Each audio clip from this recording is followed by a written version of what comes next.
Alam ko, palagi kong sinasabi sa'yo na dapat utak ang pagganahin sa pagmamahal. Pero sa tingin ko, nasobrahan ka dyan, anak. Nasobrahan ka sa paggamit ng isip mo at hindi mo alam ngayon kung alin ba talaga ang magpapasaya sa'yo. Tandaan mo, ang isip, ipapagawa sa'yo niyan kung ano ang tama. Pero ang puso, yan ang nagsasabi kung saan ka talaga liligaya. Dear Amihan Stories presents Daddy ko si Ninong, Mami ko si Ninang. Written by Susie Kim. Anong ibig sabihin ng sinabi mo, Kaiden? Ha? Halos patakbong hinabol ni Kina ang kanyang fiancé habang naghahanda itong sumakay sa kotse nito. You heard it, Kina. Kailangan natin pag-isipan na mabuti ang pag-aanak. Pasigaw na sabi ni Kaiden. Hindi makapaniwala si Kina sa lumalabas sa bibig ng kanyang mapapangasawa. 1 linggo na lang at kasal na nila. Pero gusto nitong pag-isipan muna ang tungkol sa pag-aanak. Akala ko ba kaya ka nag-propose sa akin kasi gusto mo magkapamilya? Bakit ngayon nagkakaganyan ka? Garalgal ang boses ni Kina nang itanong yon sa kanyang fiancé. Look, gusto kong ikasal na tayo, pero ayoko muna mag-anak. Pares tayong nasa peak na mga karera natin. Ayokong alisin sa iyong pagkakataon na ituloy ang pangarap mong magtayo ng sariling kumpanya. At ako, kailangan kong mag-step up sa negosyo ng pamilya ko. Makakaya naman natin gawin yun kahit may bata eh. Nagdadahilan ka lang. Bakit ba nagmamadali ka? Magugunaw na ba ang mundo? Fine. Kung ayaw mo, huwag mo. Hinubad na niyan singsing sa daliri na sinuot sa kanya ni Kaiden 5 buwan na nakakaraan. Sa kanya yun binalik sa kamay ng lalaking pangarap niyang pakasalan noon.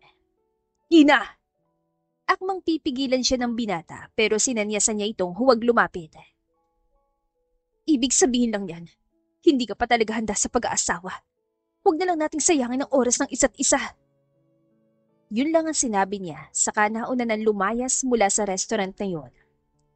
Kay Naila siya tumakbo pagkaalis niya doon at sinalubong agad siya ng kanyang kaibigan. Ano nangyari? Maso yung tanong nito habang bitbit ang 2 taong gulang na anak na si Andrea. Nakipaghiwalay na ako kay Kaiden. Niyakap niya mag-ina saka siya napahagulgol. Kaya pala tinawagan niyang asawa ko. Pinuntahan ni Warren si Kaiden. Ano ba nangyari sa iyo ni Kaiden, ha? Ang asawa nitong si Warren ay matalik namang kaibigan ni Kaiden mula pagkabata. Bakit ba kayo naghiwalay? Malapit ang kasal ninyo. Ayaw niya magkaanak. Ayaw niya Naila. Nasabi mo na ba sa kanyang sitwasyon ng matres mo na kapag hindi ka pa nagbuntis anytime soon ay hindi na kayo pwedeng mag-anak pa? Sinubukan ko, pero nagalit agad siya. Sa tingin ko hindi lang talaga siya handang makasama ako habang buhay. O baka naman may iba na siya. Ay, wag mong isipin yan, Kina. Alam ko mahal ka ni Kaiden. Umiling siya. Baka ilusyon ko lang yun. Baka ilusyon lang nating lahat na mahal niya nga ako. Kina. Magdabag siyang inalagaan ni Naila habang ang asawa nito ay hindi pa umuwi. Sinubukan pa nga silang pagbatiin ni Warren at Naila, pero napangunahan na silang pareho ng pride. Pagkatapos ng gabing yun, pinilit ni Kina na magsimulang muli. Nagpakalayo-layo siya. Dalang naipon niya sa trabaho bilang wedding organizer mula sa Pilipinas. Lumipad siya papuntang New York para doon itayo ang kanyang wedding planning and coordination company na Lexis na ipinangalan niya sa kapatid niyang namatay nung 15 anyos pa lang siya. Suportado siya ng kanyang ina kaya hindi rin siya ganong nahirapang makakuha ng kliyente. Madami kasing kaibigan ng stepfather niyang si George Coleman. Halos 3 taon na rin siya doon at namamayagpag sa karerang pinili niya. At ang akala niya ay magtutuloy-tuloy ng lahat ng iyon nang makatanggap siya ng tawag mula sa Pilipinas. Yes, ako nga si Kina Montano. Tungkol saan to? I'm Attorney Mila Benitez. Napatawag ako tungkol sa best friend yung si Mrs. Naila Pablo. Bakit? Ano nangyari sa kanya? Naaksidente sina Mr. and Mrs. Pablo. Nag-crash ang sinasakyan nilang kotse. Unfortunately, wala na sila. At isa ka sa mga taong pinagbilinan niya sa anak nila si Andrea. Hindi nagdalawang isip si Kina at lumipad agad pabalik sa Pilipinas nang marinig niya ang masamang balita. Kawawa naman ang bata. 5 taong gulang pa lang, ulila ng lubos. Iyon ang narinig ni Kina na usapan ng mga matatandang bisita sa burol na mag-asawang Warren at Nyla. Hindi niya pinansin ang mga tingin ng mga yon at nagtuloy-tuloy siya sa pagsilip sa mga kabaong. Hindi na niya napigilan ng paghagulgol hanggang sa isang pamilyar na kamay ang humagod sa likod niya. Nang lingunin niya ito, ay nakita niyang ex si Kaiden. Galit pa rin siya sa lalaki, pero wala siyang ibang masasandalan ngayon kung hindi ito. Nasaan si Andrea? Bunga na tanong niya kay Kaiden. Nasa DSWD siya. Maiksing sagot nito. Bakit naroon siya? Protocol daw. Kailangan daw muna tayo makausap ni Attorney Benitez bago natin siya makita at makuha. Sa isang pribadong silid sa loob ng funeral home, kung saan naroon ang labi na mag-asawang Warren at Nyla, sila kinita ni Attorney Benitez. Sobrang importante po ba ng pag-uusapan natin at kailangan walang makarinig? Tanong ni Kaiden sa abogada. Yes, mahalaga ito para sa mag-asawa na mga kaibigan niyo. Sagot ni Attorney Benitez. Kung tungkol po ito kay Andrea, handa po akong dalhin siya sa US para maalagaan ko at mapag-aral doon na maayos. Sabi ni Kina. Gusto na kasi niyang umalis kaya inakala niyang iyon ang magpapaikli sa usapan nilang tatlo. Sana nga'y ganun kadali, Miss Montano. Kaso hindi yun ang nasa last will and testament ng mga kliyente ko. At ano pala ang nasa last will? Tanong ni Kina. Gusto nilang magkasama ninyong palakihin si Andrea sa bahay nila. Malaki ang iniwan nilang pera sa bata. Pero dahil wala pa si Andrea sa ustong gulang, pumili sila ng mga taong lubos nilang mapagkakatiwalaan. As you know, parehas silang hindi mapagkakatiwalaan ng mga pamilya nila. Kaya ako mismo ang pinaganda nila nitong last will and testament para ibigay sa inyong guardianship kay Andrea. Bubuksan pa lang ni Kaiden ang bibig na siya nang sumagot sa abogada. Kaming dalawa? Na magkasama? Yes. May problema po ba ron, Miss Montano? Magkasaliko pa mga kamay na tanong ng abogada sa kanya. Sa akin, walang problema. Saan ni Kaiden?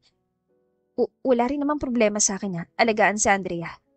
Pero alam kong kaya kong gawin yun na mag-isa, nang walang tulong ng ibang tao. Talaga? Ibang tao ba ako sa'yo? You are. 3 taon ka ng ibang tao para sa akin. Napabuntong hininga si Attorney Benitez kaya hindi na ituloy ni Kaiden ang gustong sabihin. Inaasahan kong makakapag-usap kayo na maayos.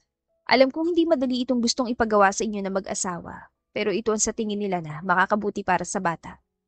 Nagpaimbestiga ako sa parehong pamilya nila. A background check was done to see who feel fit for this guardianship. Pero wala sa kanilang pasado bukod sa inyong dalawa. Kaya nakikiusap ako, ayusin niyo to at tanggapin ang guardianship. Kailangan lang kayo ni Andrea hanggang sa maging 16 siya. Ano po bang pwedeng mangyari kapag hindi namin tinanggap ang guardianship? Curious sa tanong ni Kina. Pwede siyang may pampon sa iba, sa mga taong walang tunay na malasakit sa kanya na pwedeng gamitin lang siya para makuha ang manang iniwan sa kanya ng mga kaibigan niyo. Alam ko masyado kayong malapit sa pamilya Pablo. Hindi kayo pagkakatiwalaan ng ganito ng mga kliyente ko kung walang dahilan. Ngayon, isipin niyong mabuti ang kapakanan ni Andrea. I will give you 3 months. Ituring yung parang trial period. Kung sa tingin niyo hindi niyo talaga kayang gawin to, pwede kong iayos ang alternative option natin. After 3 months, nasa sa inyo rin kung kukunin yung custody ng bata. Iniwan sila doon ng abogada na nag-iisip. Hindi ka pa rin ba nakaka-move on? Anghang na tanong ni Kaiden sa kanya. Ang kapal na mukha mo para isipin yan. Matagal na kitang ibinaon sa limot. Maanghang ding sagot niya sa preskong ex. Yun naman pala, bakit ayong pumayag? Tanong ni Kaiden. I am running a business in New York. Kailangan kong bumalik doon. Paliwanag ni Kina. At kaya ng konsensya mong pabayaan si Andrea na mapunta sa mga kamag-anak niya. Alam nating pareho na hindi naging magandang relasyon ni Warren at Nyla sa mga pamilya nila. Nasa tono ni Kaiden ng inis na dahilan para mapindot ang galit niya. Alam ko, pero huwag kang magpanggap na parang talagang gusto mo siyang alagaan. Ayaw mo ng anak, di ba? Oh, come on. Nakangising sagot ni Kaiden sa kanya. Ako na ang bahala kay Andrea. Giit ni Kina na gusto niyang mangyari. Hindi ngayon ang gusto ni Warren. Masyado na madaming pinagdadaanan ngayon ng bata. Baka naman pwedeng bawasan natin ang problema niya. Inaanak naman natin siya. Isa pa, 3 buwan lang naman ang kailangan mong ipahinga sa trabaho mo. Let's take the trial period. Kung ayaw mo talaga na ganun setup, pwede mo akong labanan sa korte para sa kustodiya niya. Pagkasabi ni Kaiden niyon, ay iniwan na siya nito. Tahimik niyang inalala ang mga panahong kasama niya pa si Naila nung nasa college sila. Si Naila ang kanyang ride or die, at tanging sandalan nila noon ang isa't isa. Kaya pagkalabas niya sa silid, ay tinabihan niya si Kaiden. Naalala ko nung college kami ni Naila. Ang isa't isa lang ang takbuhan namin. Hindi niya ako iniwan sa mga pagkakataong kailangan ko ng kaibigan. Kaya hindi ko rin siya iiwan ngayong kailangan niya ako para alagaan ang anak nila ni Warren. Sabi niya kay Kaiden. Parehas lang tayo. Utang ko naman kay Warren ang buhay ko. Napakunutan noon ni Kina sa sinabi ng kanyang ex. Pero hindi na niya nagawang usisahan ito dahil may mga bisitan lumapit sa kanilang dalawa. Kinabukasan nga ay pinuntahan na nila si Andrea sa DSWD. Agad na ipinakita sa kanila ang bata pagkatapos nilang pirmahan ng guardianship attestation. Mami Ninang? Daddy Ninong? Iyon ang tawag sa kanilang dalawa ng bata na palagi niyang kausap sa video call sa loob ng 3 taong nasa New York siya. Andeng! Niyakap niyang inaanak. Sabi po nila, hindi na raw po babalik sina Mami at Daddy. Umiiyak na pagsusumbong ng bata sa kanila. Bakit po? Bakit hindi na sila babalik? Nasaan po sila? Anak, nasa heaven na sina Mami at Daddy mo. Paliwanag niya kay Andrea. Kinuha na po ba sila ni Lord? Nasaktan kasi sila ng malubha, anak. Kaya kailangan na nilang magpahinga kasama si God. Doon, hindi na sila masasaktan at magkakasakit. Si Kaida naman na nagsabi niyon sa bata. Okay lang po ba sila doon? Oo naman, okay sila doon. Kaya kami na magiging mami at daddy mo, ha? Kami na mami ninang mo na, ang bago mong parents, okay? Patuloy sa pag-iyak si Andeng, kaya niyakap niya rin ito. Shh, andito kami ng daddy ninong mo. Hindi ka namin pababayaan. Nagpakarga na nga sa kanya si Andrea, kaya inuwi na nila ito sa bahay. Doon sila umuwi sa malaking bahay ni Warren at Naila. Walang kasambahay ang dalawa kaya sariling sikap din siya ngayon sa paglilinis pagkatapos niya makapamili ng guest room na gagamitin. May, magmamanage na negosyo mo sa US? Tanong sa kanya ni Kaiden habang nagliligpit siya ng mga gamit. Meron akong general manager. Sinabi ko na sa kanya na mawawala ako ng 3 buwan. Tumango-tango si Kaiden at siya naman ang nagtanong dito. Ikaw, may nagmamanage ng negosyo mo? Ganting tanong niya rito. Oo, ako. I can still work from home habang nagpapakama kay Andeng. Wow, ang weird pakinggan ng isang katulad mong ayaw ng sariling mga anak magpapakama sa inaanak natin. Hindi ko naman sinabing ayoko. Tinawanan niya ito. You know what? Ayoko na marinig ang mga excuses mo. Let's just be civil here. Gawin natin ang mga kailangan nating gawin bilang mga bagong magulang ni Andrea nang hindi pinakikialaman ng isa't isa, okay? Tumango si Kaiden. Okay. Pwede bang iwan mo muna ako dito? Maliligo kasi sana ako. Okay. Pagkababa niya sa sala, pagkatapos niya maligo sa kwartong gagamitin niya sa loob ng 3 buwan, ay naabutan niya naglalaro ang magninong ng lutu-lutuan. Order po ng pizza, sabi ni Kaiden.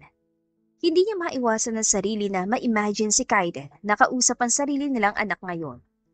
Inisantabi niya ang panghihinayang na nararamdaman na mapatingin siya sa oras. Nagluto na lang siya ng hapunan para sa kanilang 3. Wow, nag-improve ang luto mo. Papuri ni Kaiden na matikman nito ang kaldereta niya. Sarap po, Mami Ninang! Thank you. Malambing ang pagkakasabi niya niyon sa inaanak, pero tinapunan niya na matalim na tingin si Kaiden nang hindi na nakatingin sa kanya si Andeng. May, iba na ba nagtuturo sa'yo magluto sa New York? Naningkit ang mga mata ni Kina sa tanong ni Kaiden. Ano naman ngayon kung meron na? Lalaki yan o babae? Bakit interesado ka? Ginawa ni Kina ang lahat para hindi magtunog galit, lalo pat kasama pa rin nila si Andeng sa hapagkainan. Ex mo ko, wala ba akong karapatang magtanong? Daddy Ninong, ano po yung X? Para po bang ganito yon? Iginuhit pa ni Andeng ang letrang X sa plato nito gamit ang sauce ng niluto niyang kaldereta. Tama, ganyan nga. Ang galing mo na sa letters ha, marunong ka na bang bumasa?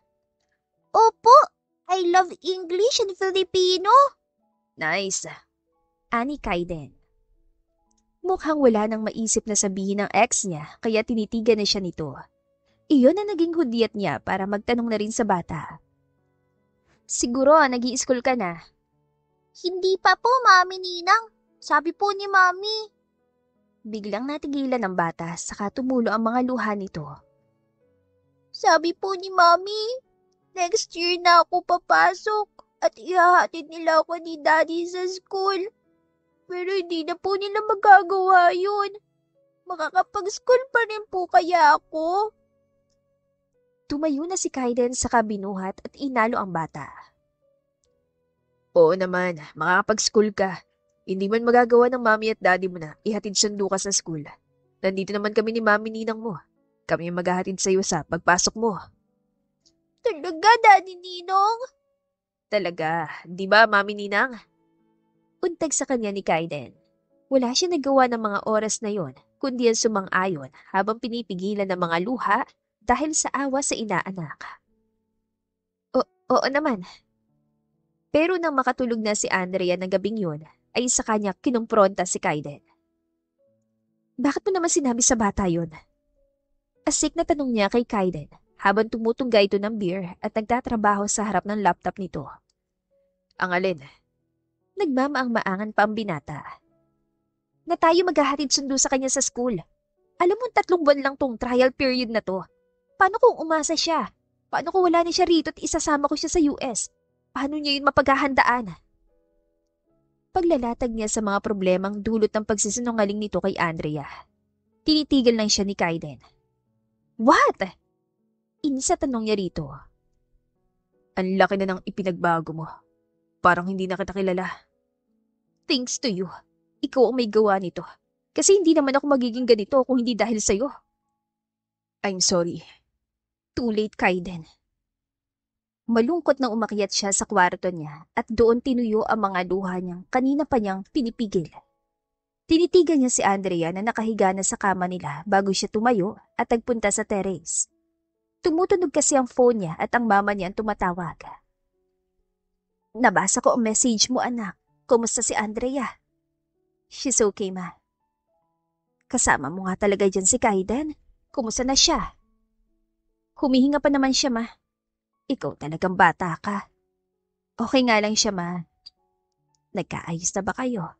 Nakausap mo na siya tungkol sa mga hindi niya napagkaunawaan noon. Why would I do that?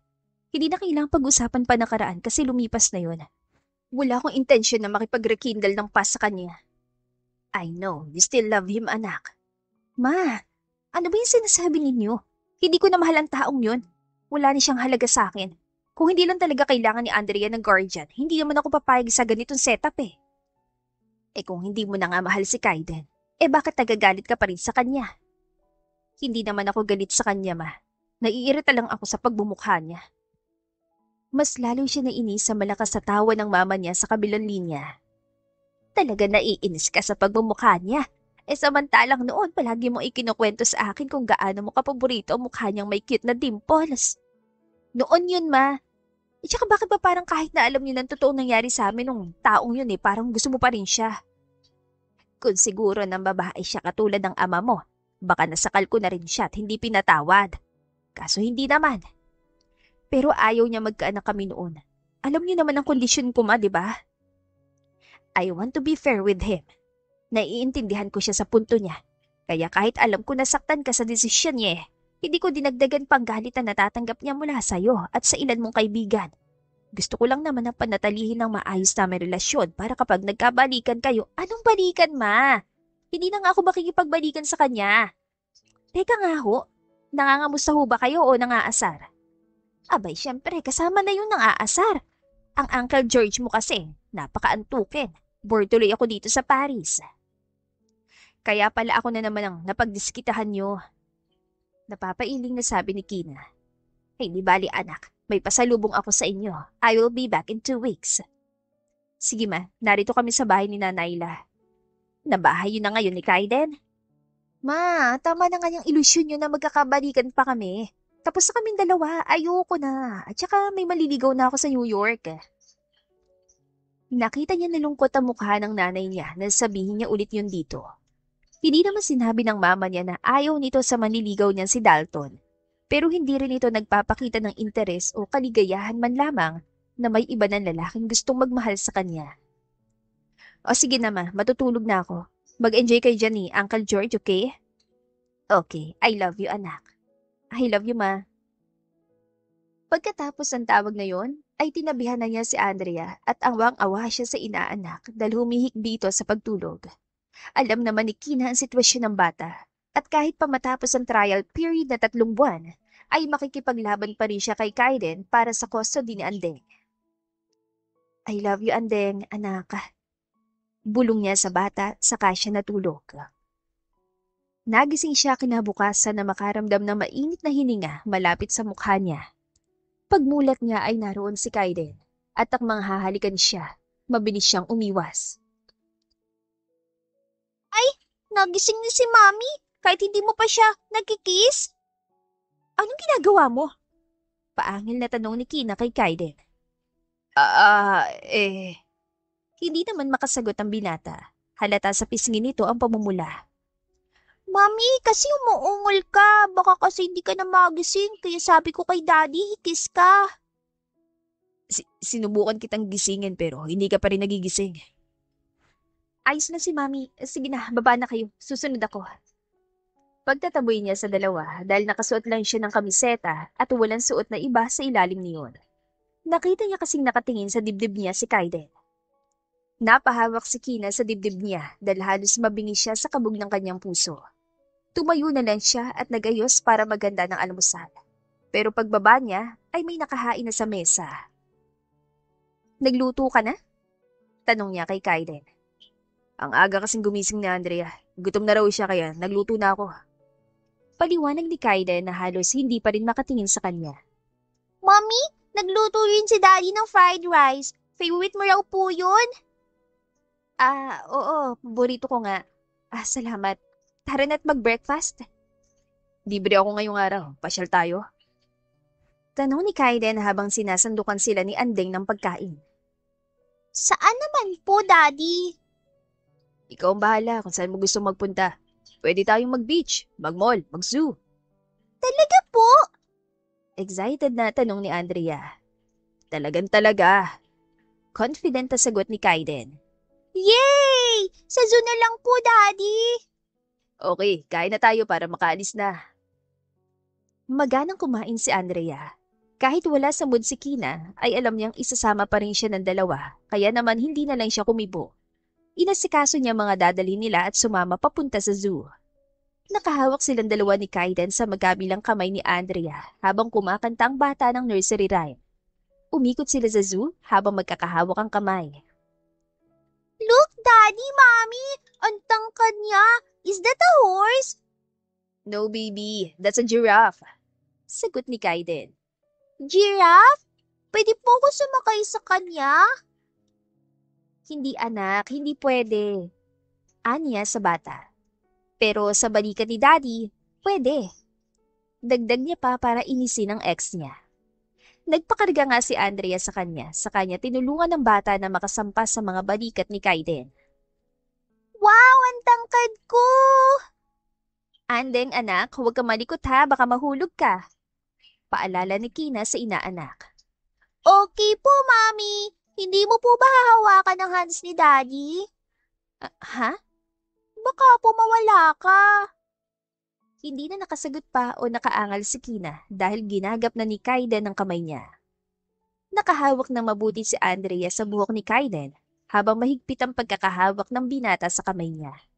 Nagtagal din silang ganoon hanggang sa magaya na si Andeng na kumain. Nagganap sila ng makakainan at muntik pang makalimutan ni Kina na kailangan na niyang bitiwan ang kamay ng dating nobyo. Sa pagkapahiya, ay nagpasya siyang pumila na lang sa counter para bumili ng pagkain. Wow! Favorite! Masayang sabi ni Andeng na makitang hotdog on stick at juice ang binili niya. Thank you. Sabi naman ni Kaiden nang bigyan niya ito ng burger. Kasalukuyan sila nakaupo ngayon sa dining area ng zoo na malapit sa mga nakakulong na unggoy. Oh, Andeng, dahan-dahan sa pagkain ha, baka mabulunan ka. Masuyo niyan sabi sa bata. Mommy, may monkey doon. Pupuntahan ko po, baka magtago na naman. Imbes ay sabi ng bata. Teka, patapos na kami ni daddy mo, sasamahan ka namin. Hindi na po, titignan ko lang po. Tumakbo na nga si Andeng papunta sa nakakulong na unggoy.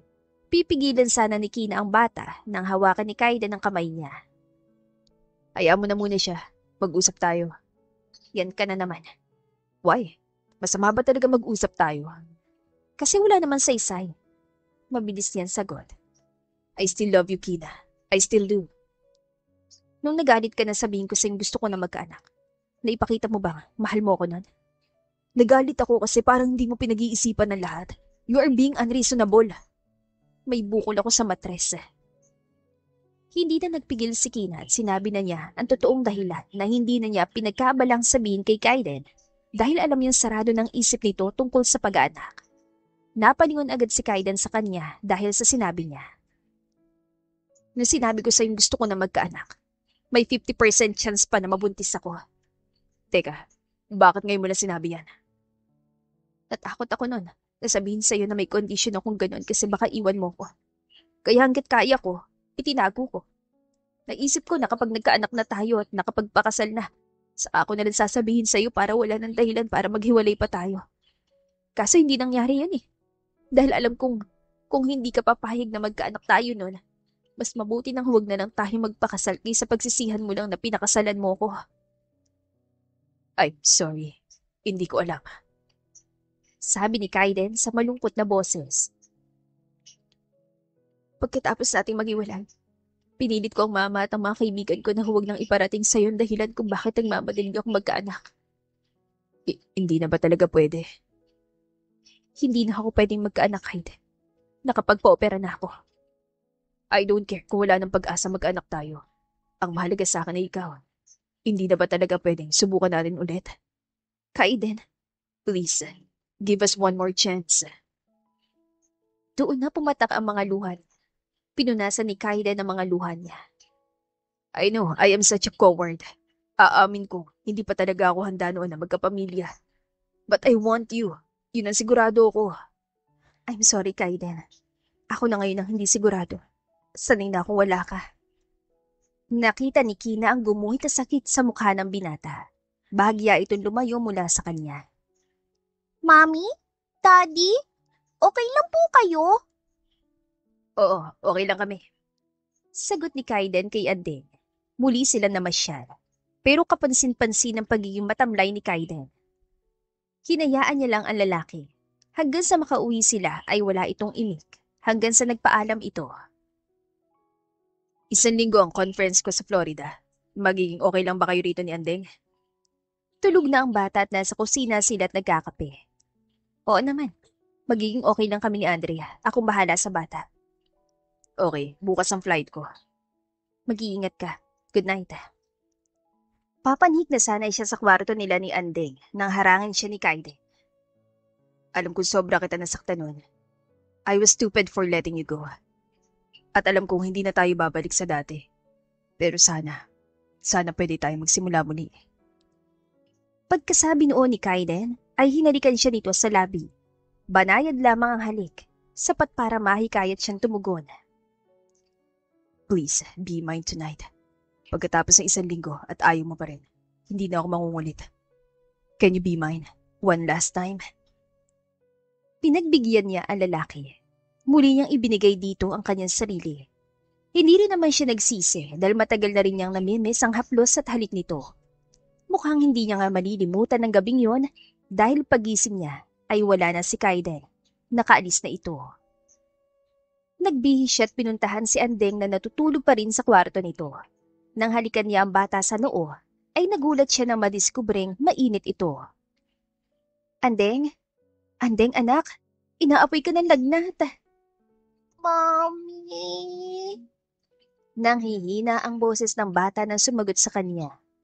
Pinupunasan na niya ng malamig na bimpo si Andeng nang bigla itong sumuka. Anak, ano ba nangyayari sa'yo? Ano masakit? Humawak si Andeng sa tiyan nito. Dadalhin na kita sa ospital. Binuhat niya si Andrea saka sila nagtungo sa ospital. Wala siyang alam sa pag-aalaga sa bata, kaya iyon agad ang naisip niya. Kayo po bang mami ni Andrea Pablo? Tanong ng doktor. Ako nga ho. May dengue po si Andrea, pero magiging okay din ang lahat basta susundin ang oras ng pag-inom niya ng gamot at tamang pagkain. Kailangan man. Handa rin ng doktor sa pagsasali ng dugo, pero depende ito sa kalagayan niya. Nagpapahinga na si Andeng na makita niyang tumatawag si Dalton, ang Amerikano niyang manliligaw. Sinagot niya yon. Hi Kina, kumusta ka? Masiglang bati ni Dalton sa kanya habang kumakaway. Kausap niya ito sa video call. Nanlaki ang mga mata niya nang marinig ang sinabi ng lalaki. You learn my language? Oo naman, ganito kita kagusto, Kina. Nasaan ka? Are you at the hospital? Yes. Sagot niya habang pinipilit ngumiti. Are you okay? I'm okay. Good to know. Tumawag ako para sabihin na bibisita ako sa linggo. Next week? Dito sa Pilipinas? Oo, gusto ko makita ka. Napangiti siya sa sinabi ng lalaki. Sige, see you. Dumaan nga ang 1 linggo na nasa ospital sila. Ilang araw din kasing nagbababataas ang platelet count ni Andrea. Ipinaalam niya yon kay Kaiden, kaya nang umuwi ito ay doon ito dumiretso sa ospital. Kumusta ka na, Andeng? Punong-puno ng pag-alalang tanong ni Kaiden sa inaanak nila. Okay na po, Daddy. Hindi na po masakit ang tummy ko. Sabi ng doktor, pwede na siyang ilabas. Nasettle ko na rin ang bill. Pagbibigay ni Kina ng update sa lalaki. Pagkatapos yakapin ni Kaiden si Andeng, ay siya naman ang niyakap ng kanyang ex. Nakapagpahinga ka ba? Nakapagpahinga naman ako. Thank God. Para nakahinga na maluwag si Kaiden dahil sa sinabi ng ayos lang siya. Nahalikan pa nga nito noon niya pero hindi siya makapagkomento ng masama dahil nakatingin sa kanila si Andrea. Uwi na po tayo, Daddy. Mommy? Oo anak, uwi na tayo. Sagot ni Kaiden. Nagpabuhat na nga si Andeng kay Kaiden. Noon naman siya nakatanggap ng text message mula kay Dalton. Touchdown, Kina. Hindi na ako makapaghintay na makita ka ulit. Iyon ang mensahe ni Dalton habang nagkukwentuhan na mag-ama. Kaiden? Untag niya sa lalaki bago sila makasakay sa kotse. Yes. Kaiden, may kailangan akong puntahan. Mauna na kayo ni Andrea sa bahay. Saan ka pupunta? Yung kaibigan ko nasa airport. Binibisita ko rito sa Pilipinas. Kaibigan? Nanining kita mga matang tanong ni Kaiden. Oo, si Dalton. Tumango ito. Sige, mag-iingat ka. Pinanood niyang umalis ang dalawa sa kanya pinuntahan si Dalton sa airport. Gustong-gusto niya ang pagiging makulit ni Dalton at ang kagustuhan nitong makilala siya at mapasagot. Pero wala pa ring tatalo sa paniligaw noon sa kanya ni Kaiden. At hindi niya maawat ang sarili na alalahanin ng kanyang ex kahit kasama niya si Dalton ngayon. Are you sure you okay? Yes. Naikwento niya kay Dalton ang tungkol sa guardianship kaya iyon ang pinag-uusapan nila ngayon nang mahuli siya nitong nakatulala. Nag-aalala ka kay Andrea? Oo. Pagkatapos ng 3 buwan, hindi ko na alam ang mangyayari sa kanya. Sabi mo, you can adapt her. Pagkukumpirma ni Dalton, doon niya napatunayan na talagang pinakikinggan siya ng lalaki. Yes, pero hindi ko alam kung akong pipiliin ng husgado. Wala akong asawa. Ako. Dalton, I will marry you, Kina. let's not rush things. Alam ko madami ka pang ginagawa sa buhay mo. Isa pa, I can't have a baby of my own. Doon natigilan si Dalton. Inaasahan na niyang ganoon ang magiging reaksyon nito, pero nanatiling mabait sa kanya ang binata. That's okay. Iyon lang ang sinabi nito sa kanila ipinagpatuloy ang pamamasyal. 5:00 pa lang nang tawagan siya ni Kaiden, pero si Andeng ang nakita niya sa video call. Mommy, what time ka po uuwi? Why baby? Wala ba si daddy dyan? Nandito po. Pero po, Mami, miss ka na namin. Hi, Andrea. Singit ni Dalton sa usapan nila. Hi, my name is Dalton. How are you? Fine. Mommy, friend mo siya? Opo, Okay, uwi ka na po ha, please. Ang cute niya. komento ni Dalton. She seemed happy kahit wala ng parents niya. Siguro kasi okay naman kaming parents ni Kaiden o baka sinusubukan lang din niyang huwag umiyak para hindi kami malungkot at hindi naman siya alalahanin ni Kaiden. Great, but I think we can be better parents to her. Siguro nga. Uwi na ako ha. Sige, ihatid na kita. Nagrenta ng kotse si Dalton para sa 1 linggo nitong bakasyon. At pagkababa niya mula sa kotse nito, ay natanaw na agad niya ang nakaabang na sina Kaiden at Andrea sa kanya sa bukana ng pinto. Kumakain na mga ito ng ice cream. Hindi niya inimbitahan si Dalton, pero lumapit pa rin ito sa Magdino. Hi guys! Kumaway lang si Andeng. Halata sa bata na hindi ito komportable sa presensya na maniligaw niya. Si Kaiden naman ay halatang peke ang ngiti. How's your date? Tanong ni Kaiden sa lalaking kasama niya. Good, thank you for giving her a time off. Maganang nasabi ni Dalton. Pero sarkastiko ang pagkakasagot ni Kaiden dito. Wala yun. Salamat din sa paggatid. Pwede ka nang umalis. Kaiden? Sita ni Kina sa ex niyang parang naghahanap ng gulo. Napangiti na lang si Dalton. Okay, goodbye guys. Kina, I will see you tomorrow. Okay, ingat sa pag-drive. I will. Sanay si Dalton na halikan siya sa pisngi, kaya ginawa nito yon kahit nasa harap sila ni na Kaiden at Andeng. Nagpakarga sa kanya si Andeng at nauna na si Kaiden na pumasok sa loob. See you tomorrow. May date na naman kayo bukas. Matabang na tanong ni Kaiden sa kanya. Kaiden, not now. Saway niya rito. Tahimik na naupo na lang si Kaiden sa sofa, habang dumiretso sila ni Andeng sa kusina at ipinagtimpla niya ito ng gatas. Mommy, do you like your friend? Biglaan itong tanong. Of course, kaibigan ko si Uncle Dalton kaya gusto ko siya. Paano po si Daddy Kaiden? Kaibigan ko rin si Daddy Kaiden. Friend lang? Akala ko po boyfriend. Anong-ano mo sa boyfriend ha? Ikaw talaga anak, tinuturuan mo ba tong bata? Baling niya kay Kaiden. Hindi ah. Depensa ni Kaiden sa tanong niya. Hindi po, Mommy. Narinig ko po yun sa nurse sa ospital. Sabi niya po, boyfriend niya lang yung daddy ng anak niya. Anak mo po ako, di ba? Si daddy ko. Ibig sabihin, boyfriend mo po siya. Nahihirapan tuloy siya ngayon mag-isip kung paano ipapaliwanag kay Andrea ang lahat. Mabuti na lang at si Kaiden ang sumalo. Kaibigan lang ni Mami yon. Okay? Huwag mo nang isipin. Ako ang boyfriend niya, kaya ako ang gusto niya. Ako ang love niya. Okay po. Pagkatapos mo magatas, magtututbrush na tayo. Tapos, sleep ka na ha? Okay, Daddy. Bago pa maubos si Andrea ang gatas, ay hinila na ni Kina ang t-shirt na suot ni Kaiden at kinaladkad niya ito palabas ng bahay. Ano ba sinasabi mo sa bata ha? Ano ka mo? Mahal kita? Nilakipan pa ni Kina ng tawa ang sinabi. Alam kong totoo yun. Nung gabi bago umalis.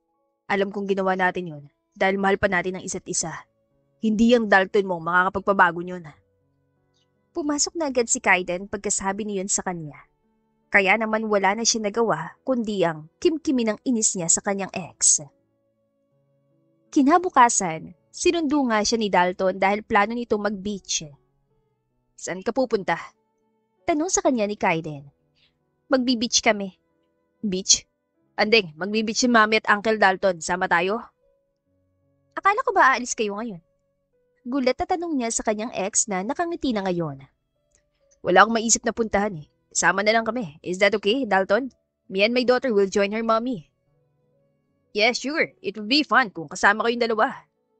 Alam ni Kina na nagpapaka-gentleman lang si Dalton nang pumayag ito sa pag-iimbita ni Kaiden sa sarili sa lakad nila ni Dalton.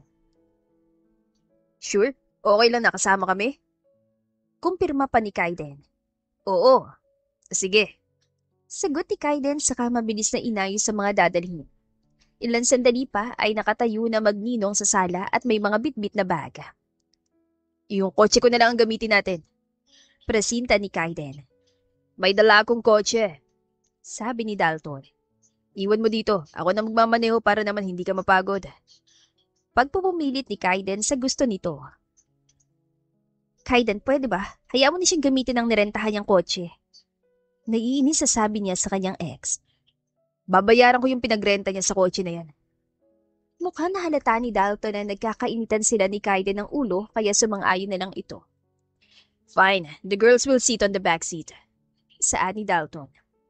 Sa likod ka, baka masuntok lang kita. Pabulong na sagot ni Kaiden. Mga salitang hindi agad naunawaan ni Dalton. What? Kina, what does he said? Dalton, I can't really sit at the back. Can you sit with Andrea instead? Sure.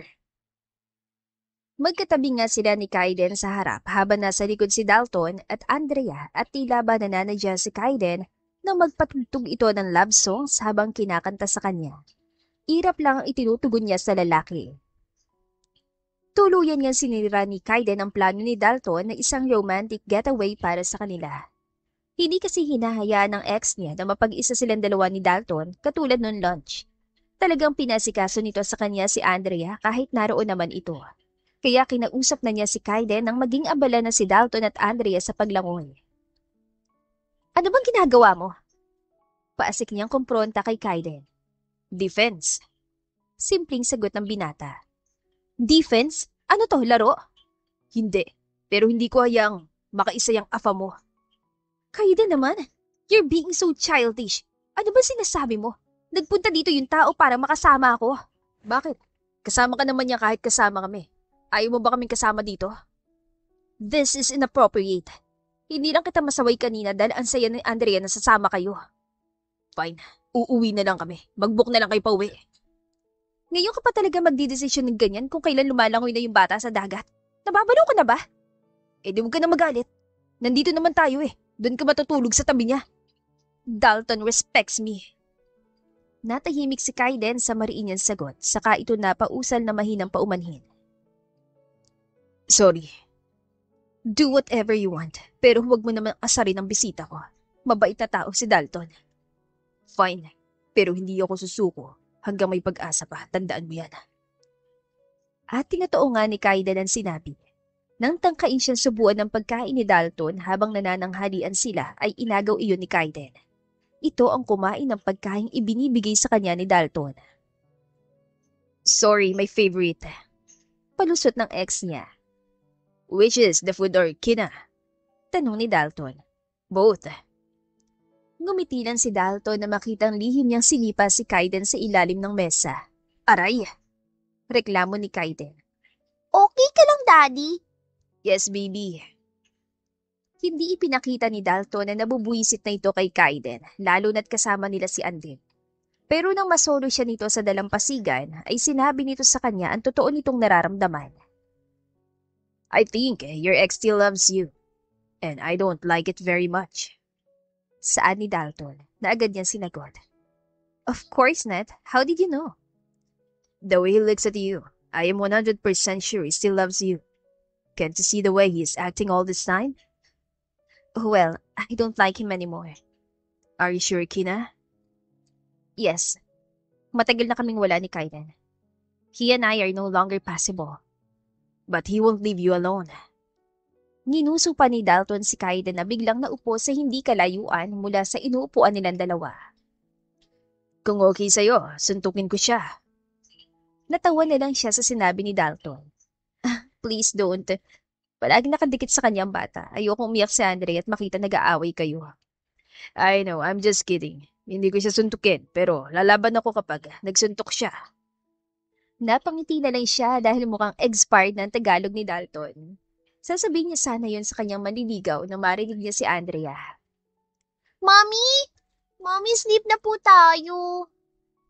Ang buong akala niya kaya pumwesto si Kaiden doon ay dahil sa tulog na si Andrea. Gising pa pala ang bata. Anak, patutulugin kita dito. Pinangku niya si Andrea. Habang nakayakap ito sa kanya ay kinakantahan niya ito. Mommy, pwede po bang si Daddy na lang po yung love niyo? please? Sino ba nagtuturo yan sa'yo, anak? Wala po. Nalulungkot po si Daddy kasi nakikita ko po. Anak, hindi mo problema ang problema na matatanda, okay? Sleep na. Sumunod naman si Andrea. Na makatulog na sa bisig niya ang bata, ay kinuha na ito ni Kaiden sa kanya pero nakialam si Dalton. Bro, kami na bahala kay Andrea. Once we get married, I will be her dad. Sabi ni Dalton. Nakita ni Kina kung paano nagtagis ang bagang ni Kaiden, ngunit hindi ito sumagot. Tahimik lang itong bumalik sa kwartong inupahan nito. Inakala ni Kina na hindi na matatapos ang pumubuwisit ni Kaiden sa kanila ni Dalton hanggang sa magpaalam na itong uuwi na. Nasolo siya ni Dalton pero wala naman siyang ibang inisip kundi ang magninong hanggang sa pag-uwi. Pagod siya sa maghapong gala kaya hindi na niya kinompronta si Kaiden sa mga pinagagagawa nito sa beach kasama si Dalton. Ngunit mukhang walang plano ang lalaki na patulugin siya. May balak kang pakasalan yung lalaking yun. Sinagot mo na. Galit na tanong ni Kaiden, mukhang dinaramdam nito ang sinabi ni Dalton kagabi. Ano bang pakialam mo? Hindi ako natutuwa sa pagmumukha niya. Mukhang playboy. Pinagkatiwalaan mo yun. Sino ba may sabi sa'yo matuwa ka sa kanya? Ikaw ba nililigawan niya? Hindi naman, di ba? Oo nga, hindi ako. Pero balak kanyang kunin sa akin. Hindi ako sa'yo, Kaiden. Ipapaalala ko lang na wala nang tayo. Ipapaalala ko lang din sa'yo na mahal kita. Mahal na mahal kita, Kina. Kinailangan ko lang talaga ng oras nun para pag-isipan yung anak na gusto mo. Kung inunawa mo lang ako nun o sinabi mo sa akin ng tunay mong kondisyon, baka naayos natin agad. So, ako ngayon na may kasalanan, ha? Kaiden? Sinubukan ko sabihin sa'yo tungkol sa matres ko. Sinubukan ko pero nagalit ka na at nag-walk out. Ni hindi mo man lang inisip kung bakit ba atat na atat ako magkaanak. Pasensya ka na ha, kung naman akong sakit ng lola ko. Pasensya na kung may expiration limit ang matres ko at natatakot ako noon na magsabi sa'yo ng totoo dahil baka mabawasan ang pagmamahal mo sa akin. Kaya nga ako nagmakaawa sa'yo ng ilang ulit nun. Hindi kita sinusukuan hanggang ngayon, Kina. Hindi ako sumusuko. Patawarin mo ako. Patawarin ako ni Nawarin at Dayla pero sinamantala ko ang sitwasyon nila para makasama ka pa. Para isalba pa to dahil mahal kita. Ano, ibig mong sabihin? Ako nagsuggest sa attorney nila ng 3 buwan trial period. Sinabi kong kaya nating tumayong mga magulang kay Andrea. What? Hindi makapaniwala si Kina sa naririnig. I just wanted a chance to fix us. Para mabuulit kita dahil alam ko sinira ko lahat ng pangarap mo nung hindi ako sa gusto mo. Well, I don't need you. Hindi ko kailangang buuin mo. I already fixed myself. Tumango si Kaiden. Sasabihin ko kay attorney na may decision na tayo. If you will marry that guy, you can have Andrea. Hindi maunawaan ni Kina kung bakit kumikirot ang puso niya ngayon. Hindi ba't ayaw naman na niya talaga kay Kaiden? Bakit parang ngayon sumusuko na ito ay nasasaktan siya? Isa lang naman ang taong alam niyang makakaintindi sa kanya. Kaya nang malaman niyang nasa Pilipinas na ang mama niya, ay binisita niya ito. Kasama niya si Andrea. Oh, hi Apo! My name is Lola Melody. How are you? I'm okay po. Sobrang lambing ni Andrea na nakayakap agad ito sa mama niya. Ikaw naman anak, kumusta? Parang wala kang tulog. Tanong sa kanya ng kanyang ina habang hinahaplos ni Andrea ang kamay nito. Okay lang ako ma. Sagot niya sa malungkot na boses. You need to talk? Dagdag na tanong nito. Tumango siya. Andeng apo, sama ka muna kay Yaya Faye ha. Faye iha, pakisamahan na nga muna si Andeng sa playground. Dito ka lang anak, magtitimpla ko ng inumin natin. Tumalima ang kasambahay ng nanay niya at humalik muna si Andeng sa kanya bago ito sumama ng tuluyan kay Yaya Faye. Paglabas ng nanay niya mula sa kusina ay may dala na itong matcha latte. This is good iha, try it. At sabi mo na sa akin kung ano ang problema. Ginawa lang pala ni Kaiden yung 3-month trial period. Hindi sinawarin ang humiling nun. Ang hiniling lang nila, alagaan namin ang bata. Oh, di ibig sabihin hindi niyo na kailangan magsama sa iisang bubong. Yes, ma. At si Dalton, handa siyang pakasalan ako para mabigyan namin si Andeng ng buong pamilya. Oh, mukhang umaayon na lahat sa gusto mo. Ano pa bang ikinalulungkot mo, anak? I know, ma. Pero bakit ang sakit? Tinitigan siya nito bago siya hinawakan sa kamay. Si Kaide na mismo yung may sabi na ipapaubaya niya si Anding sa akin kapag pinakasalan ako ni Dalton. Di ba dapat maging masaya ako? Kasi sa wakas, tuluyan na siya mawawala sa buhay ko eh. Pero kabaligtaran ang nararamdaman ko, ma. Baka naman kasi Iha, hindi talaga yun ang gusto mo. Minsan, hindi naman masamang makinig sa puso. Doon na naiyak si Kina. Alam ko, palagi kong sinasabi sa'yo na dapat utak ang pagganahin sa pagmamahal. Pero sa tingin ko, nasobrahan ka dyan anak. Nasobrahan ka sa paggamit ng isip mo at hindi mo na alam ngayon kung alin ba talaga ang magpapasaya sa'yo. Tandaan mo, ang isip, ipapagawa sa'yo niyan kung ano ang tama. Pero ang puso, yan ang nagsasabi kung saan ka talaga liligaya. Anong dapat kong gawin, ma? Ayusin mo ang pamilya mo. Yung pamilya na pinalano niyo ni Kaiden nung magkasama pa kayo. Magiging maayos pa ba kami? Hanggang sa parehas kayong handang magpatawad, maaayos niyo yan. Maniwala ka sa akin. Nakinig si Kina sa kanyang ina. Ngunit inuna munang inasikaso ni Kina ang pagsasabi ng totoo kay Dalton. Ano yung importante mong sasabihin? Sasama ka na sa akin ngayon sa pagbalik ko sa New York? Tanong ni Dalton na magkita sila noon ding araw na yon. Hindi Dalton. Dito lang ako. Andrea needs me. Okay. Kailan ba babalik sa New York? Soon. Pero gusto kong linawin, Dalton na pwede pa rin tayong maging magkaibigan. Are you dumping me? Tanong nito na mukhang hindi man lang nagulat sa sinabi niya. I'm sorry. You are a good guy. Hindi ko magagawa sa iyong ikulong ka sa pamilyang hindi ka kahit kailan mabibigyan ng sarili mong anak. Too fast. Hindi ko maintindihan. I said, you deserve to have kids of your own. I don't want you to regret having me for a wife. Isang babae hindi kaya magbigay ng anak. Tumango si Dalton. I am still happy I went here to see you and your country. Maganda dito. And to be honest, I kinda expect this to happen. Hindi ko lang sinasabi sa'yo pero nakikita ko mahal mo pa si Kaiden. Mapait ang ngiting ibinigay niya rito. Tanga no? No, I think that's true love. Fight for it, Kina, alright? Tumango siya. Sana bumalik ka. Malay mo, narito talaga yung babaeng para sa'yo. I will. Don't be a stranger, okay? Of course. Isang yakap ang ibinigay niya kay Dalton bago niya ito hinayaang umalis. Umuwi siya agad sa bahay para sa kanila naman ni Kaiden ng maayos niya. Ngunit hindi naman niya makausap ang lalaki ng maayos dahil inabutan niya si Kaiden na halos hindi mapakali sa pag-aalala. Ano nangyari? Tanong niya rito. Kanina pa kitang tinatawagan. Saan ni Kaiden? Bakit? Doon lang niya nakuhang i-check ang phone niya. Ang dami na nga missed calls ni Kaiden. Nawawala si Anding. Ano? Paano? Narinig ka niya nung magpaalam ka sa akin na ihahatid mo yung boyfriend mo. Nalingat lang ako na wala na siya. Bakit mo naman hinayaang mawala siya sa paningin mo? Alit pa ng bata! Mangiyak-iyak niyang sigaw kay Kaiden. Sinundan siya ni Kaiden at nasa kotse na sila nang abutan siya nito ng panyo. Patuloy pa rin kasi sa pag-iyak. Saan kayo nagpunta yun? Natataranta na rin niya saad. Hindi ko alam. Bakit ka pa kasi nagpunta kay Dalton? Paalis na yung tao, inhatid ko lang sa airport. Teka nga, sinisisi mo ba ako? Hinatid mo lang, hindi mo kinis? Importante pa ba yun sa'yo, Kaiden? Sagutin mo ang tanong ko. Hindi! Hindi okay. I told you he's just a friend. Naliligaw siya, oo, pero hindi ko siya sasagutin dahil iba ang gusto ko makasama habang buhay. Naihinto ni Kaiden ang minamanehong kotse. Hindi mo siya pakakasalan? Hell no!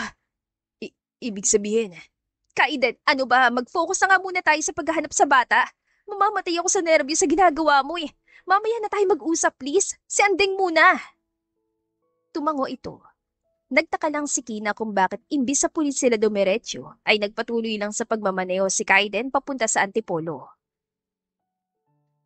Oh, 3 police stations nang nalagpasan natin. I-report na nating nawawala si Andeng, ano ba? Nahinto lang ang pagpapanik niya nang huminto si Kaiden sa isang magandang garden restaurant. Nakita niya agad doon si Andrea. Anong ibig sabihin nito? I'm sorry, Kina. Wala na ako ibang maisip na paraan para kumbinsihin ka na bigyan ako ng isa pang pagkakataon kung hindi ito. Nasampal niya si Kaiden dahil sa idinulot at takot ng ginawa nito sa kanya. Buisit ka! Akala ko talaga nawawala na si Andeng. Alam ko kasing hindi ka uuwi kapag sinabi ko lang na mag-uusap tayo. Pwede ba tayo mag-usap? This way po. Anang maliit na tinig ni Andrea na itinuturo sila sa romantic dinner table for two na nasa gitna ng garden. Andrea! Halos maiyak na naman siya sa cute ng anak niya habang nakasuot ito ng dress. I'm sorry, Mommy, kung nag-alala ka sa akin. I'm fine. Dito na po kayo mag-usap ni Daddy. Nagpatangay siya sa bata nang hawakan nito ang kamay niya. Ipinaghila pa siya ni Kaiden ng upuan saka ito naupo sa harap niya. Kina, hindi ako magsasawang sabihin sa'yo na mahal kita.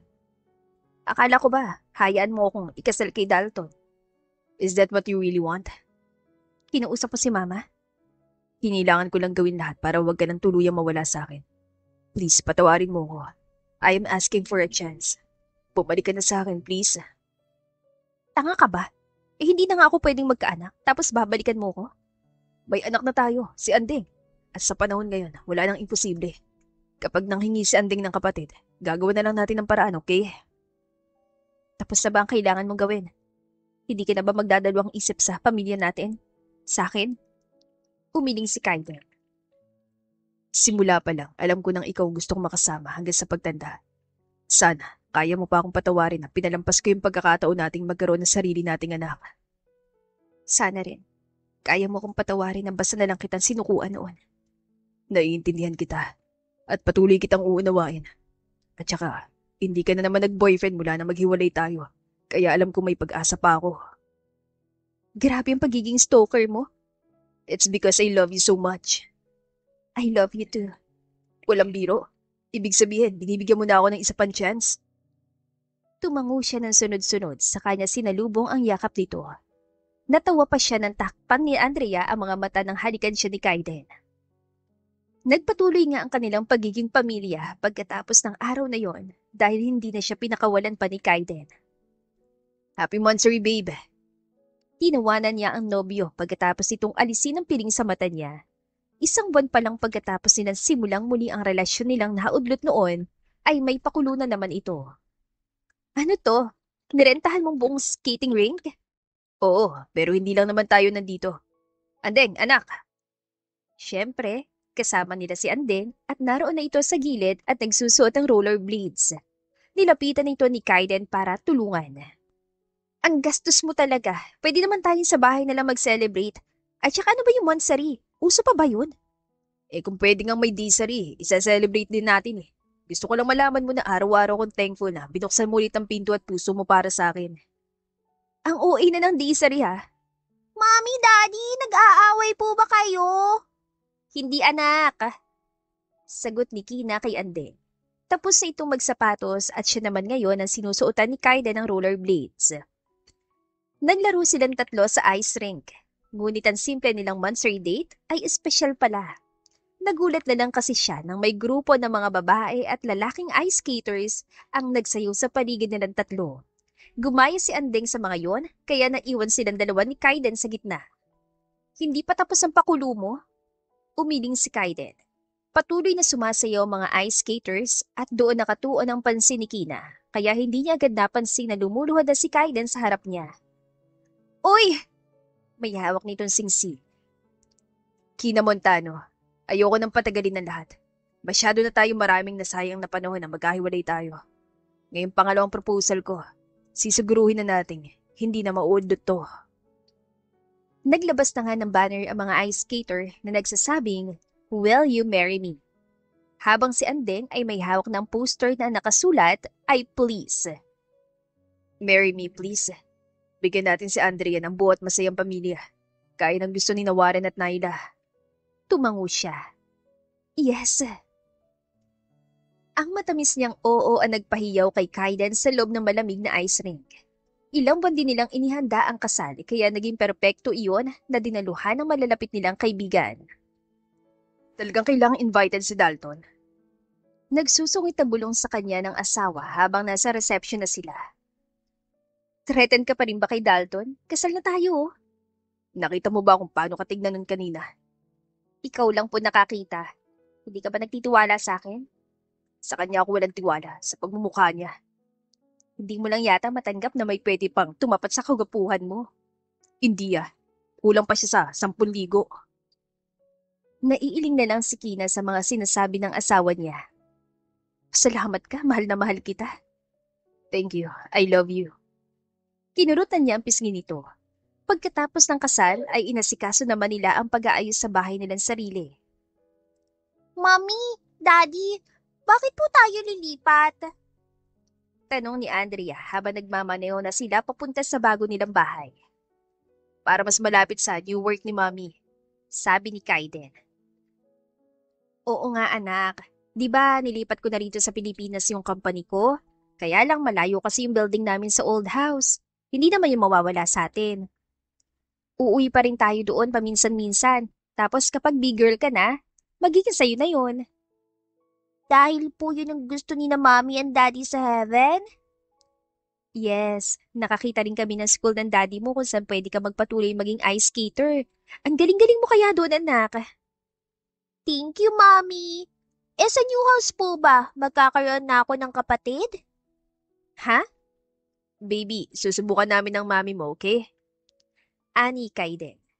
Pinagalitan na naman niya si Kaiden dahil sa mga pagpapaasa nito kay Andrea na silang dalawa na lang ang gising habang nagliligpit pa rin sila ng gamit sa bago nilang bahay. Paano siya magkakaroon ng kapatid? Alam mo namang kinailangan kong ipatanggal ang uterus ko. May mga nakausap na akong doktor. Malaki ang success rate na pinag-uusapan natin dito. Anong gagawin? Papalitan ng matres ko? Makakabuo lang tayo through in vitro. Talagang ginagawan mo ng paraan ha? Kasalanan ko kung bakit nangyari ito sa atin. Kaya ka ba kuha ng kliyente? Nagpapalago ng negosyo dahil pinaghahandaan mo to? Tumango si Kaiden. Kung gusto mo ituloy ang operasyon, wala ka nang poproblemahin. Kailangan mo lang magtiwala sa mga doktor. I personally picked them. Alam kong kaya nila. Kung naniniwala ka naman pala at kung wala akong dapat na ipag-alala, then, let's do it. Bigyan natin ng kapatid si Andeng. Talaga? Opo, mister ko.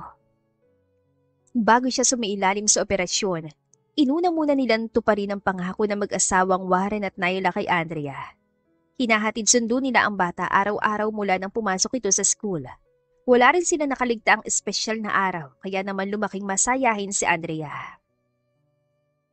Anak, mula bukas, si daddy mo muna maghahatid sundo sa'yo, okay? Kailangan ni mami na magpunta sa klinik para magkaroon ka ng kapatid. Pwede po yun, Mommy. Oo, nakahanap si daddy mo ng surrogate. Surrogate po? Bibigyan kanya ng baby? Mahirap ipaliwanag anak eh. Pero kapag lumaki ka pa ng konti, maiintindihan mo rin. Mommy, pwede po akong sumama? Hindi anak, may school ka pa eh. Kaya si daddy muna ha. Mamimiss kita. Mamimiss din po kita. Ang mainit at maliit na palad ni Andrea ang baon ni Kina sa loob ng operating room para sa egg retrieval, kaya nabawasan ang takot niya at ang tangay na lang niyang naiisip ngayon ay ang katuparan sa pangarap nila ni Kaiden. Pagkalipas ng 3 taon, ay nangyari na ang pangarap nilang magkaroon ng sarili nilang anak. Magastos at maraming proseso pero sulit. Dumating sa buhay nila si Austin Nicolay, ang kanilang bunso. Hindi lang silang mag-asawa ang natuwa sa bagong miyembro ng pamilya, kundi pati na rin ang kanilang panganay na si Andeng. Daddy, ate na ako. Malapad ang ngiti ni Andeng nang makita ang kapatid. Oo, kapatid. Hindi man galing sa sarili niyang laman at dugo si Andeng, ay anak niya ito. Anak nila ni Kaiden. Yes, baby. I'm sure you will be the best ate in the world. Anang asawa niya sa anak nila. Nakangiting pinagmasdan niya ang mag-ama habang nilalaro ng mga ito si Austin. Ang buong akala niya ay hindi na niya mabibigyan ng anak pa si Kaiden. Mabuti na lang at mayroon ng siyensya na kayang tumupad sa pangarap ng mga katulad niya. Sobrang blessed ko na ikaw ang asawa ko. Anya kay Kaiden na sila nalang dalawa sa kwarto. Gabi na at tulog na si Andrea dahil maaga ang pasok nito kinabukasan. Maswerte ako sa'yo, mahal. Nakangiting sabi ng asawa niya bago siya nito hinalikan sa noo. Pinagmasdan niya si Austin na payapang natutulog sa krib nito. Hindi ko talaga akalain. Magkakaroon pa ako ng anak pero dahil sa'yo naging posible yun. Dalawa tayo nag-effort para mabuhay si Austin, mahal. Ano ba naman yung sinasabi mo? Takot at takot talaga ako nun sa posibilidad na hindi kita mabibigyan ng sarili mong anak. Naiiyak niyan sabi. May anak o wala, mahal na mahal kita, Kina. Walang makakapagpabago nun. Niyakap niya ang asawa. Hindi niya alam kung ano ang ginawa niya noong past life niya para bigyan siya ng ganong klaseng lalaki.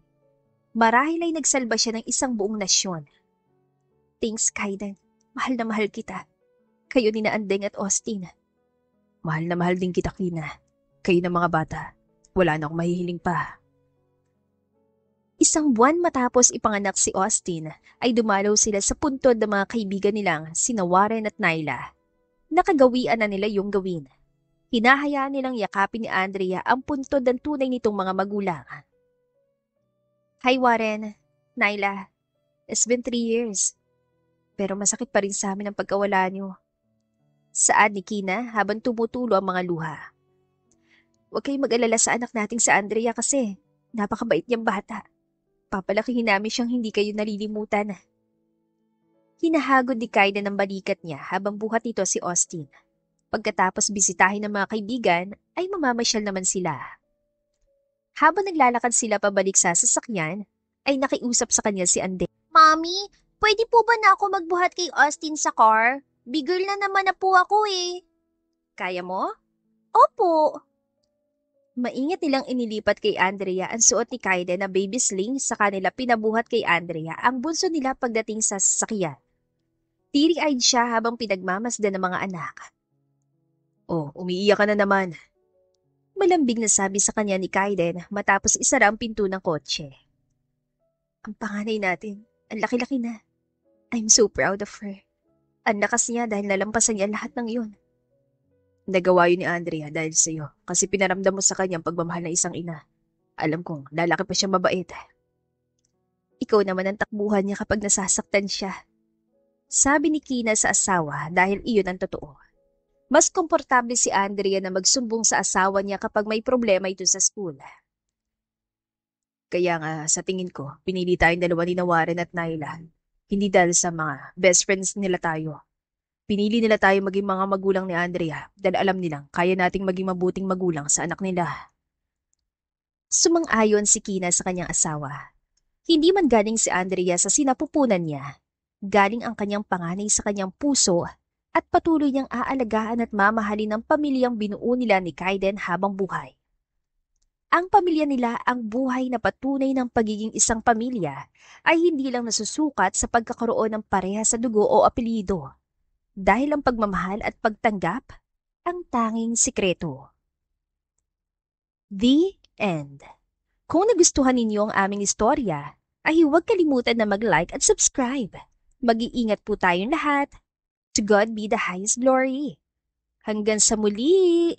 Paalam!